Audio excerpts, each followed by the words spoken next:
Bon, les 25 peuvent sanctionner. Bon, qui les sanctionne eux? Parce qu'ils ne sont pas omniscients. Hein. Ils peuvent faire des erreurs aussi. Qui sanctionne un membre du Sénat qui fait une erreur? On a beau dire, oh, il ne faut pas la politique. Qui vous dit qu'il ne faut pas la politique? Puisqu'ils jugent des faits politiques. Non, c'est-à-dire c'est une chemise qu'il faut recoudre. Il faut.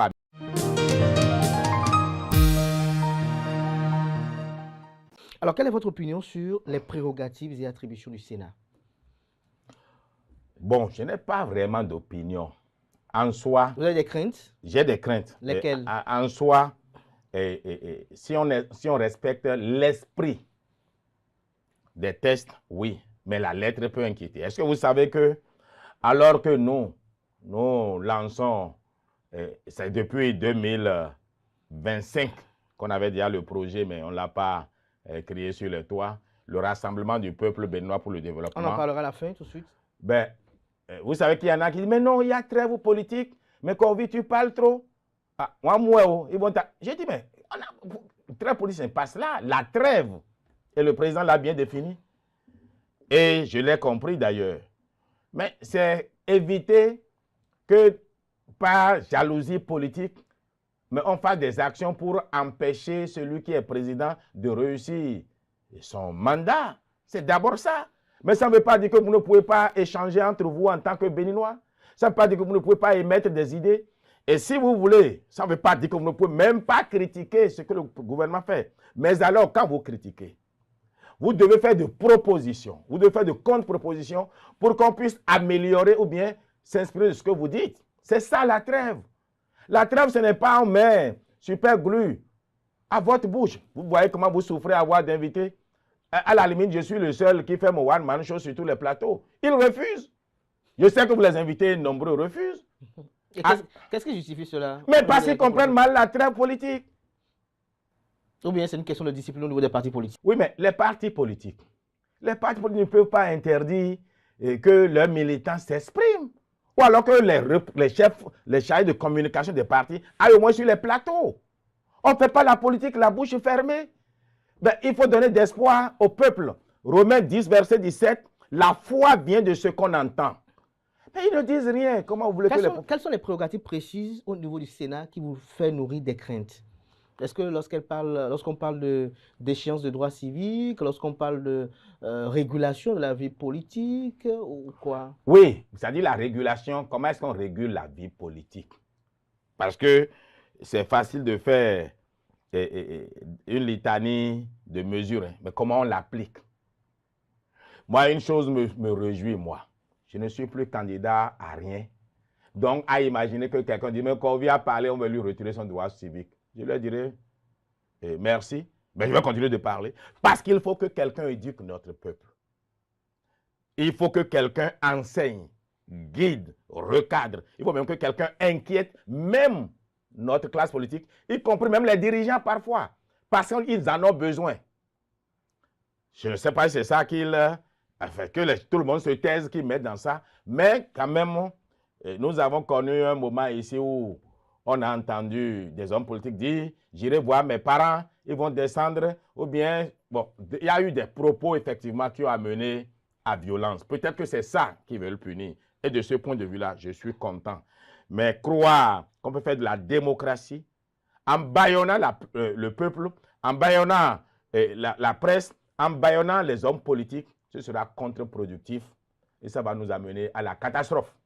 Aussi, oui, je lis qu'il y a 3 qui ne peuvent pas être sanctionnés pour leur fait, le président de la République, le président du Parlement, le président du CES. Et je dis, mais pourquoi pas le président de la Cour constitutionnelle? Pourquoi pas lui? Je ne comprends pas pourquoi ça dit... Le Sénat peut sanctionner le président de la Cour constitutionnelle. Je n'ai pas compris pourquoi. On a appris 3. Il devait être... C'est une institution très importante pour la régulation même de notre vie. Est-ce que vous ne voyez pas qu'il y aura parfois des un petit conflit de compétences ou d'attribution avec la Cour constitutionnelle lorsqu'il s'agira de décisions à caractère hautement politique, puisqu'on sait que la plupart des acteurs qui composent aujourd'hui le Sénat, autrefois, avaient été de grands acteurs au plan politique. Mais c'est même ça, justement. C'est pour ça, cette hypocrisie qui veut dire qu'ils ne font plus la politique. Je dis, mais c'est faux. Comment est-ce qu'on sait qu'on fait la politique ou pas? Vous êtes né politique, vous n'en guérissez pas, hein, c'est jusqu'à la tombe. Et ceux qui ont été à la Cour constitutionnelle hier, ils se retrouvent maintenant dans une institution qui est pratiquement, qui peut régenter la Cour constitutionnelle d'aujourd'hui. Ben, ils peuvent prendre des positions contre même celui qui est là aujourd'hui. Et c'est pour ça qu'il fallait le protéger. Parce que là, on est en train d'inféoder la Cour constitutionnelle. Il faut corriger cet aspect-là. De toute façon, on va observer la publication du règlement intérieur, on va voir les enjeux qui y concourent, on va revenir peut-être pour poursuivre les commentaires. Ben, il y a autre chose qui me préoccupe. Bon, les 25 peuvent sanctionner. Bon, qui les sanctionne eux? Parce qu'ils ne sont pas omniscients. Ils peuvent faire des erreurs aussi. Qui sanctionne un membre du Sénat qui fait une erreur? On a beau dire, oh, il ne faut pas la politique. Qui vous dit qu'il ne faut pas la politique? Puis ils jugent des faits politiques. Non, c'est-à-dire c'est une chemise qu'il faut recoudre. Il faut améliorer des choses.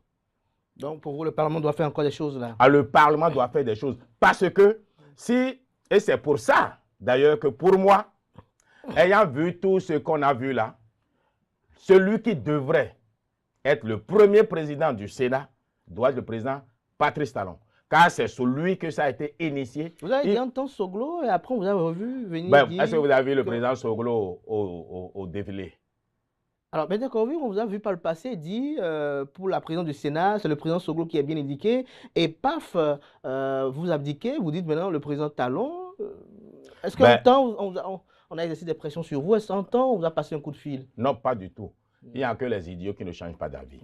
Dès que j'ai vu que le président, ma foi, Soglo, n'a pas été à la première prise de contact, vous ne voulez pas que, quoique doyen et méritant, bien instruit pour le poste, ben, si le corps ne répond plus réellement, il ne sert à rien de le punir en le mettant président. Ça a joué sur ma nouvelle posture. Et son absence encore au défilé me convainc que je ne me suis pas trompé. Et puisque ancien président d'institution et personne nommée, soit, mais quand on dit ancien président d'institution, il y a une préséance. Ancien président de la République a eu de l'autorité sur l'ancien président du Parlement, de Cour constitutionnelle. Donc, le président du Sénat ne peut qu'être choisi parmi les anciens présidents de la République. Ceux qui pensent qu'il y a des jeunes premiers, non. Donc aujourd'hui, c'est entre Boni Yaye et Patrice Talon. C'est entre Boni Yaye, Patrice Talon, Nisifas Didier Soglo. Nisifas Didier Soglo est un peu diminué par les longs jours que Dieu lui a donnés, dont Dieu lui a fait grâce. Ne l'accablons pas avec une charge qui sera un peu lourde. Donc oui, c'est entre Talon et Yaye. Il se trouve, et vous avez écouté le discours du président Yaye avec moi, que le président Yaye, il va malgré lui. La Constitution l'y oblige. Vous ne voulez pas qu'on donne la présidence d'une institution à quelqu'un qui va, à part réticent. Malgré lui. Malgré lui. Donc, d'emblée, c'est le président Patrice Talon qu'il faut prendre. Et il faut le prendre surtout parce que c'est lui qui en connaît l'esprit. Si on veut appliquer tout ce qu'on dit du Sénat à la lettre, ce serait la catastrophe. Et ce peuple dira non. Donc il faut revoir ça. Et il faut revoir. Donc il faut, non pas forcément dans la pratique, on finira par s'adapter à ce qui est faisable, ce qui n'est pas faisable. Mais si on veut regenter, oh, Corvi a parlé, allez, sanctionnez-le. Bon, moi je suis habitué, hein, le BR a cru pompeusement, on le sanctionne. J'ai démissionné. Donc si le Sénat dit, oh, Corvi a parlé, on le sanctionne, il vous dit oui, on lui arrache le droit civique, c'est très bien.